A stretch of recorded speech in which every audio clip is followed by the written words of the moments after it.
করেছে আজকে? আমি কিন্তু করেছি। দাঁড়াও দেখা যাক। এই নক হয়ে গেছে।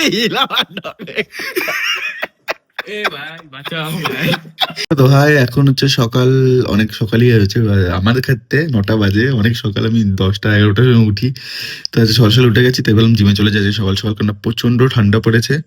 And welcome to my new blog. নতুন একটা ভিডিও নিয়ে চলে এসেছি, এটা বলতে ভুলে গেছিলাম, তারপর বলে দিচ্ছি, মানে এখন বলে দিলাম।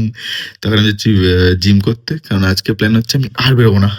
আচ্ছা ঠান্ডা, আমি জাস্ট জিমে যাবো, জিম থেকে বাড়ি ঢুকবো, বাড়ি ঢুকে জাস্ট বাড়িতে থাকবো সারাদিন। লেগ মারার দিন আমি এখানে 40 নিয়ে মারছিলাম, তখন আমাকে বলছে 40 নিয়ে পাচ্ছিস না, 60 মারা উচিত, 60 তোর। এখন নিজে 40 নিয়ে বলছে, ওটা আর বললাম না কি বলছে ওটা, বাট ঠিক আছে মারো। এই তো হচ্ছে কে আজকে স্নান করেনি, কে শীতকালে স্নান করছে না, আমাকে সেটা আগে বলো, ঠিক আছে? আমি আজকে জিম থেকে এসে অনেকটা লেট হয়ে গেছে আসতে, এসে আমি ভুল করে ঠান্ডা জলে, মানে হয় না রাখা থাকে জলটা ঠান্ডা হতে বরফ হয়ে গেছে, তো আমি ভুল করে আজ 60টা দিয়ে দিয়েছি দেখার জন্য যে কতটা ঠান্ডা। মাই গড, মনে হচ্ছে না বরফ বরফ কিছুক্ষণ ধরে বরফ ধরে থাকি, তারপর যে হাত দিয়ে সহ্য করতে পারে না বরফটা, সেরকম ওই তখনই সঙ্গে সঙ্গে ফিলিং দিয়ে দিয়েছে। এখন আমাদের এখানে হচ্ছে 16, আর রাতের মধ্যে হচ্ছে 8-10 হবে বলছে, ঠিক আছে? আস্তে আস্তে আস্তে আস্তে নামবে। তো আজকে মেনলি না আমার আজকে কলকাতা যাওয়ার একটা প্ল্যান ছিল, যে আমি কলকাতায় একটা কাজ ছিল আমার, আমি সব ক্যান্সেল করে দিয়েছি, ইম্পসিবল। তারপর ট্রেনও ক্যান্সেল হয়ে গেছে নবদ্বীপ থেকে, আমার কাছে আর পসিবল ছিল না যাওয়া, কাজটাই আজকে হয়নি, তো ডেট পরের ডেটে হবে। কিন্তু আমি এই জাস্ট লেপের ভেতর ঢুকলাম, আমি আর বেরোচ্ছি না, একটু একটু আমি শান্তি চাই, আমি আজকে বেরোবো না, কিছুই না, বাড়িতে বসে কাজগুলো আছে ওগুলো ধীরে ধীরে করবো, এই হচ্ছে প্ল্যান। বাট স্নান করেছে আজকে? আমি কিন্তু করেছি।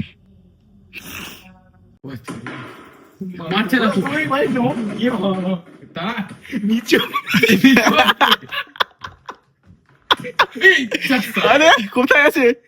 নক হয়ে গেছিস? রিভাইভ কেউ নেই, ম্যান টিম আপ কই?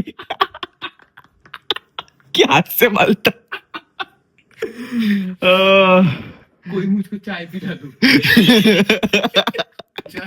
তো আমাদের বাড়িতে প্রদীপ বলা এসেছিল, ঠিক আছে, কথাবার্তা বলার জন্য। এখানে প্রদীপ গেম খেলছে, দেখা একটু ওকে দেখা ভালো। কোচিংকির মাঝখানে পড়ে আছে কোচিংকে মাঝখানে নক হয়ে পড়ে আছে। कोई কেউ নেই ওই তো দৌড়াদৌড়ি হয় মার না তো মরে বলে যা লাম মারবি, লাম মারতে পারবি না, মারতে পারবো না তোর মেয়ে দাঁড়া দাঁড়া দেখতে দে কি হচ্ছে, তোকে একটু একটু এদিকে মরে যাচ্ছি তো আমি। প্রো গেমার একটা ম্যানকে মারার চেষ্টা করছে অনেকক্ষণ ধরে। দাঁড়াও দেখা যাক। এই নক হয়ে গেছে। এ ভাই বাঁচাও ভাই ভাই লাইভ উঠেছে, ভাই লাইভ, আমি ক্যামেরাটা খুললাম, নক। বন্ধুগণ বাঁচাও ভাই এদেরকে বল রিভাইভ করে যাও তোমরা। মাইক্রোফোন অন কর মাইক্রোফোন মাইক্রোফোন অন করে কথা এই তো মাউস নিজে দিকে বেচারা কুকুরে যাচ্ছে। আচ্ছা যাও ভাই ইউ রিভাইভ করো ভাই বেশ ছিল ভাই। ডট ড্র্যাং বাদ থেকে না খেলছিলাম শত্রু আছে আমাদের টিমে, যে তোকে রিভাইভ দিচ্ছে, ঠিক আছে? তোকে রিভাইভ কেন দিচ্ছে? এইভাবে পিক করে মরবি ভাই। আগে তুই ইয়ে খা ভাই, দাঁড়া এনার্জি ড্রিঙ্ক খাচ্ছি, দাঁড়া এনার্জি ড্রিঙ্ক খা আগে, এখান থেকে সব তুই। জানলা থেকে সরে যাই। হ্যাঁ ঠিক আছে, একটু একটু কিছু আছে, কিছুই তো নেই। ওকে বল দিতে বাবা, খুঁজে নে, লুট কর ওকে। তো কোথায় ভাবলাম যে একটু নিজের মতো করে কাটাবো, বাট কোথায় কখন সারাদিন যে কেটে গেল বুঝলাম না। এখন রাত্রির 10টা বাজে, ঠিক আছে? আর আমাদের এখানে মানে বলে দিচ্ছে এখন 12 ডিগ্রি চলছে, এই দেখো 12 চলছে, কিন্তু এইটা যেটা দেখায় না আসলে কিন্তু আরো কম হয়, ঠিক আছে? তো এখানে যা চলছে 10 তো হবেই, এটা পুরো এই এরিয়াটার পুরো দেখাচ্ছে। তো রাস্তায় বেরোলে আরো কম এটা। আর প্রচন্ড কুয়াশা, ঠিক আছে, প্রচন্ড কুয়াশা। তো আজকে হচ্ছে এইভাবে তো কেটে গেল এত ঠান্ডার মধ্যে। আর জানি না, কারণ আজকে আমার খুব তাড়াতাড়ি ঘুম পেয়ে যাচ্ছে, আজকে জানি না কি হয়েছে, আমার খুব ঘুম পেয়ে যাচ্ছে, তাই ভাবলাম যে তাড়াতাড়ি তোমাদের কমেন্ট গুলো পড়ে নিই। দেন আজকের ব্লগে তো সেরকম আই থিঙ্ক ইন্টারেস্টিং কিছু দেখাতে পারলাম না, কারণ আজকে বেরোইনি। আজকে ইন্টারেস্টিং কিছু মানে কিছুই নেই সেরকম যে দেখাবো। বাড়িতেই ছিলাম সারাদিন। সকালে ঘুম থেকে উঠলাম, জিমে গেলাম। জিম থেকে বেরিয়ে কয়েকটা কাজ ছিল, ব্যাংকে যাওয়ার ছিল, একটা বন্ধুর সঙ্গে দেখা করার ছিল। তখন আর ব্লগ করিনি। তো আজকে জিমে গিয়ে টুকটাক যে আমার পার্টনার পোলায় ওর সাথে কিছু ক্লিপ দিয়েছিলাম। তারপর হচ্ছে তোমার ওরাই বাড়িতে এসেছিল, ও আর প্রতিম বাড়িতে এসেছিল, দেখালাম সেটা। তারপর এখন শুয়েই যাচ্ছি। এখন জাস্ট খাওয়া-দাওয়া কমপ্লিট করলাম। এবার শোবো, ঘুমিয়ে পড়বো। মানে এটা এডিট করব, এডিট করে তারপর ঘুমাবো। কয়েকটা কাজ আছে এখনো। তো তোমাদের কমেন্টগুলো পড়তে শুরু করে দিই যে কলকাতায় একটাও হনুমান দেখতে পাই না। কিন্তু নবদ্বীপে গেলে হনুমান আচ্ছা তুমি নবদ্বীপে থাকো নাকি? হনুমান দেখে বেশ এনজয় করি আমি। তো মানে নবদ্বীপে বাড়ি বা আসো তো হ্যাঁ, এখানে অনেক হনুমান আছে। এখানে আর অনেক জায়গাতেই আছে। কলকাতার দিকে একটু কম আছে। আর যেন বলতাম কিছু, কিছু মনের কথা মাঝে, মাঝে বলতে ইচ্ছা করে। কিছু, কিছু মানুষ সত্যি কত কিছু করার পরও মানে কিছু মানুষ আছে যারা মানে অনেক কিছু করার পরও তাদের মানে ইয়ে মেটে না। মানে আরো চাই, আরো ব্যাপারটা মানে উল্লেখ করতে জানি কিছু, কিছু জিনিস আছে। তো সেগুলো নিয়েও মাথা মাঝে, মাঝে ঘুরে আসে। যেমন আজকে ভাবছিলাম সারাদিন ধরে যে একটা মানুষের কত খারাপ হতে পারে? খারাপেরও তো একটা লিমিট থাকে। তারপর একজন লিখেছে থ্যাংক ইউ সো মাচ আমার নামটা নেওয়ার জন্য। আমি তোমার ব্লগ দেখার জন্য অপেক্ষা করে থাকি। থ্যাংক ইউ সো মাচ আমার ভিডিও দেখার জন্য অপেক্ষা করার জন্য। কারণ আমি আমার মতো করে চেষ্টা করি ভিডিও করার। তো তোমরাই তো ভালোবাসা দাও। তার জন্য আরো বেশি মোটিভেট হই এন্ড আরো বেশি ভিডিও বানাই।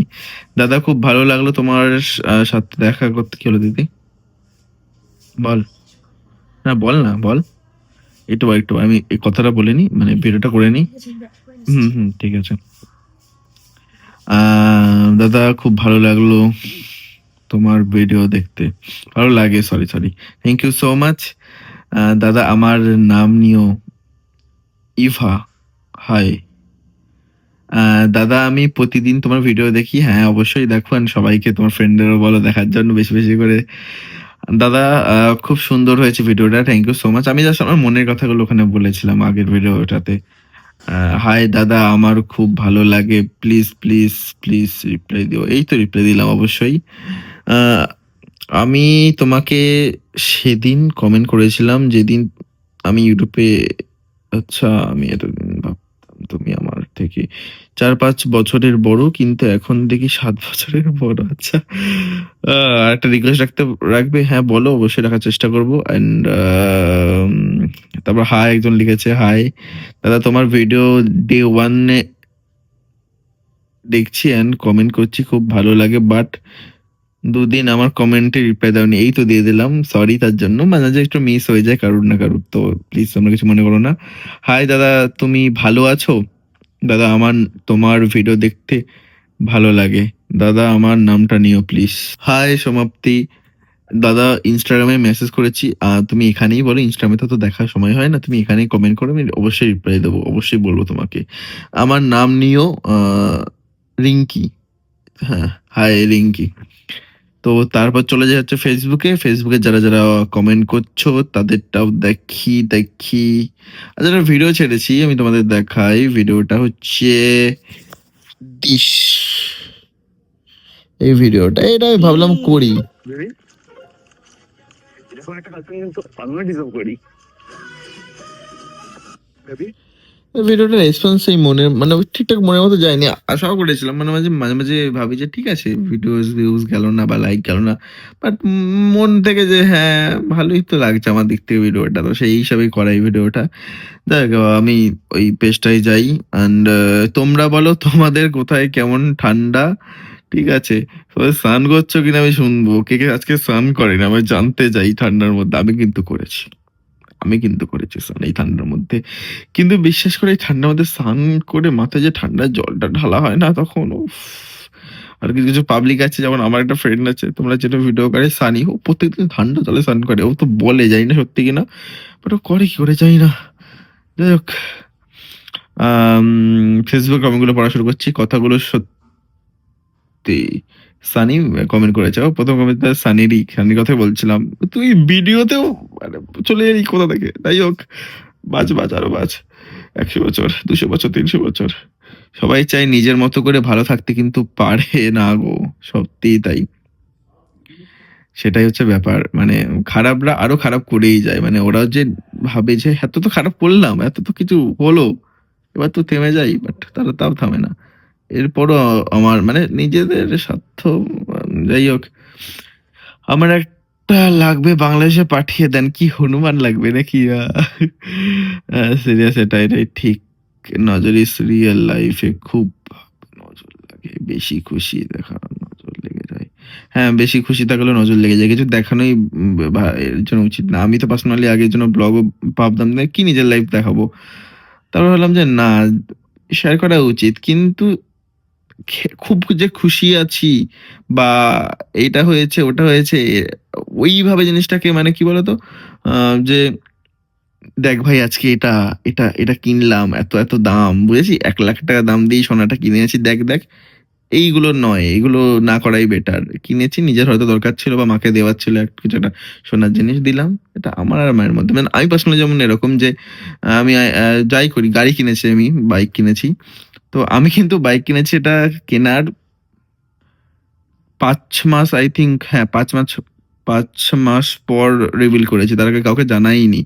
কাউকে জানাইনি যে গাড়ি কিনেছি। তারপর আমি সোশ্যাল মিডিয়ায় পোস্ট করলাম। তারপর সেগুলোর ব্লগ পোস্ট করলাম। ১ম এ পোস্টই করিনি। ভেবেছিলাম যে পরে কখনো করব। দিয়ে ভাবলাম যে এবার করি আস্তে। হলো কয়েক মাস, তো এবার করেই দিই। ভিডিওগুলো আছে অনেক। তো এরকমই ব্যাপার। বা কিছু কিনলে বা কিছু এরকম হলে অত না বলাই ভালো। তো তারপর সবাই লাভ রিঅ্যাক্ট দিয়েছে। একজন লিখেছে খিচুড়ি দিলে না। ও আচ্ছা ভাই সায়ন। সেদিনকে তুই তো চলে গেছিলিস। সেদিন হ্যাঁ, সেদিনকে তুই চলে গেলি না র‍্যাকেট খেলার সময়? সেদিনকে এটা হয়েছে কিন্তু।